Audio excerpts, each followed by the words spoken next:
Mythic Quest. It's shit. Oh my god, it's shit. Guys, I cannot tell you how much I fucking despise this show. Like, I despise it. I haven't hated anything this much in a long time. I haven't hated because this. I haven't had to watch anything that I truly hate. When I hate something, I stop watching it. But I hate it so much. Yeah, I haven't hated something like this as much as a skill up metaphor, like a boat metaphor, guys. So look, let's get to the drop. Let's jump into this, and let's just tell you why we think this is not great.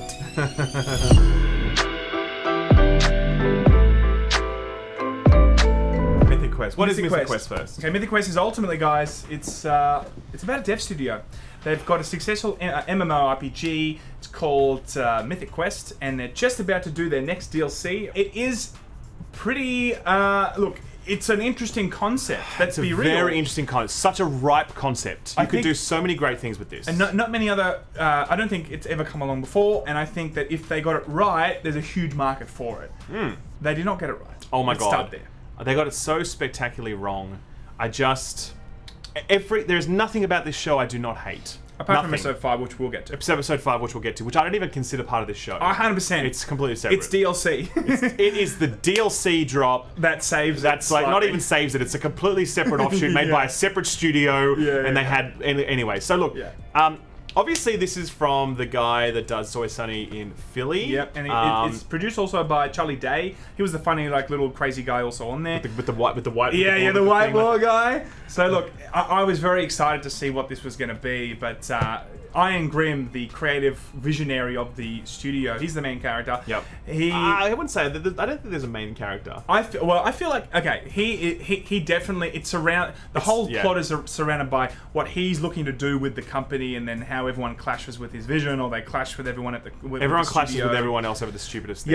Yeah. I think at the very basic level, there's just a massive issue with designing characters here. Okay, so Iron is like this egomaniac visionary. Okay, whatever. Some Silicon Valley kind of guy that they're trying to do. Poppy is the coder who is really sort of the mother hen, angry about everything all the time. Aussie, and she's from Australia as well. And then there's the executive producer, who's this soy boy beta cuck, as they say in the show. Yes. Not their words, not mine. And he's just really like tense all the time and upset about things and kind of gets trampled all over. There's the writer, who is like 400 years old and apparently has never picked up a controller and doesn't know the difference between a controller and a mouse. Yes. There are the game testers who have a romance together.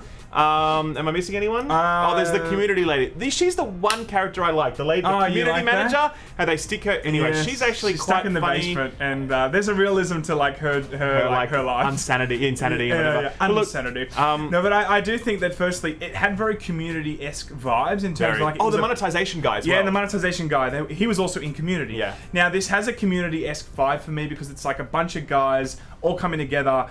And there's the one old guy that's out of touch. The problem is, I feel like everyone's out of touch. The whole show is out of touch. Everyone's out of touch. It's just every character is a caricature well beyond what you would know or expect. Like, I do wonder if I simply am not the target demographic for this show, and you really need someone way more casual or someone who knows nothing about video games to enjoy this. Like, if you know video games, you probably watch this and think, that's dumb, that's dumb, that's dumb, that wouldn't happen, that's not true, that's not true. You kind of just poke holes in the whole thing, and everyone becomes a ridiculous caricature of what, like, you kind of expect a monetization expert to be, or expect a coder to be, or whatever. So maybe if I wasn't who I was, maybe I'd like this more. Maybe I wasn't a hardcore gamer. It's true though. Like, maybe if I wasn't a hardcore gamer, I might like this. But look, I this. feel like this was written literally by a bunch of people that have played a little bit of games. They're like, I got this. I connect with the gamer. Let's make a video game show. And I just feel like it tries. It's so obviously trying. And this is the other thing as well. Like, this is controversial point coming up, peeps. Here it is. Go. I am definitely someone that supports politics in video games if they want to do it. You don't have to put politics in your video games, but if you do it, I fully support it. I'm someone that supports diversity and representation, but I feel like this entire show was just about political stuff the whole way through. Yes. I really do feel that. It had an entire episode dedicated to Nazis, which is fine, and they tried to make it funny, but then it kind of went off to like talking about all other things. It's important when you're putting a show together about gaming that it does represent women and it shows the struggles in gaming, because of course there is a struggle struggle there. There's no two ways about it. For sure. But it's just, there are so many of those threads running through it. Exactly. That are kind of like, and it's to the detriment of the show, I think, because it really ignores other stories that could be told about video games that are in. Like, there's so much crazy shit that goes on in the world of video games that is objectively just fun and ridiculous. Like, Dr. Disrespect, like filming people in a bathroom, or like, you know, Daphne, whatever, like gamer girl bathwater. That shit, you know what I mean? Like, there's all the stuff that goes on with monetization craziness, and congressmen getting involved in video games, and Star Citizen being the biggest crowdfunding thing ever, just scamming people out of $250 million. There's so much crazy shit you could make out of this game that's just about core video games, and there was just so little of that here. Yeah, I tell you what, the major thing for me was I felt like it was terrified. It was like it needed to make sure that we got the point so many times where it's okay to make that point, then talk about other things. Gaming is gigantic. Let's cover many different issues in gaming. Yeah, for sure. But I felt like it was just wanting to be so safe, constantly reaffirming its initial message, that it didn't have any space to talk about other things. Totally agree with that commentary. That's so true. So totally I was just like, and another thing for me was the main villain of this thing was a 14-year-old kid, which is okay, but it doesn't fit in this. You needed someone that oozed charisma, like Dr. Disrespect. I think this guy had lots of charisma, but because he's a 14-year-old boy kid, charisma, it kind of just reframes it everything. Because there's no 14-year-old kid in the world of video games who is like that and has that much power. And it's like, it really is just kind of making fun of, streamers, aren't they the worst? It was like Borderlands 3 streamers. You know, it was like that, you know? It was so over the top, so ridiculous. When I say... But if you had a Dr. Disrespect or someone else, you're right, that was kind of that energy, but older and more real, then you'd be like, all right, I get how this works. This is the thing, right? When I say oozing charisma, I mean like, not 14-year-old charisma. I'm talking like adult... Because it is an adult show. It's about a bunch of adults, and I would like to see them actually go toe to toe with the adult streaming audience. You know, because that's more interesting and more engaging. Sure. And that's what I really wanted to see from that. But every time he was on screen, the Pootie Shoe, his name is, which is PewDiePie. Let's be real. That the whole time I was like, you're in too many scenes because. Yeah. It was annoying by the end of it. It was. I would have been fine with that character if it was only in a few scenes, but because he carried the main like chaos of the story, why things were going wrong and whatever, he wasn't the right fit. And I just think at a very basic level, the writing's just not funny. Like, it's just not. It's the gags are not good gags, and the situations are overly contrived and ludicrous. You know, like. One episode, the head writer gets tricked into thinking that, a machine is replacing him. Turns out it's the air conditioner. Do you know what I mean? Like, it's so... He gets handed... He says, time to play a video game. He picks up a mouse and tries to use it. It's so ludicrous. You know what I mean? You can't connect with it because it's so just dumb. Basic. That's what it is. It's like, it's like, old guy doesn't get it. I mean, like, sure, that can be funny. Sure, but I feel like his whole character was... the over-the-top old guy that's disconnected from what's going on, right? Sure. And all of this stands in stark contrast to Episode 5. Episode 5, you don't know, just go and watch Episode 5. 100%. It's a completely different story, completely different characters, completely different, timeline, not timeline, same timeline, but like in an earlier period.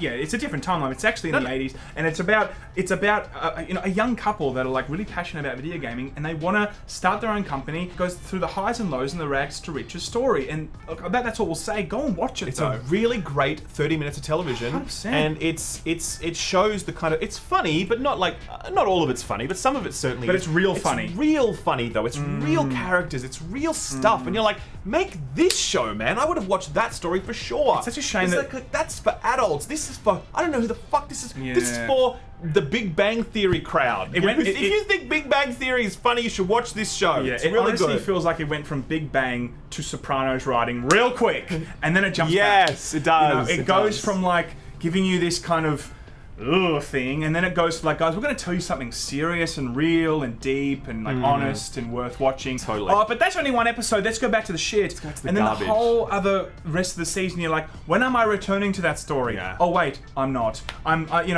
It's such a disappointing thing because you finish the whole series and you're like, I wanted to watch that series in terms of episode 5, but it's only realized for 25 minutes and the rest of it it's not, so yeah, it's just this whole thing.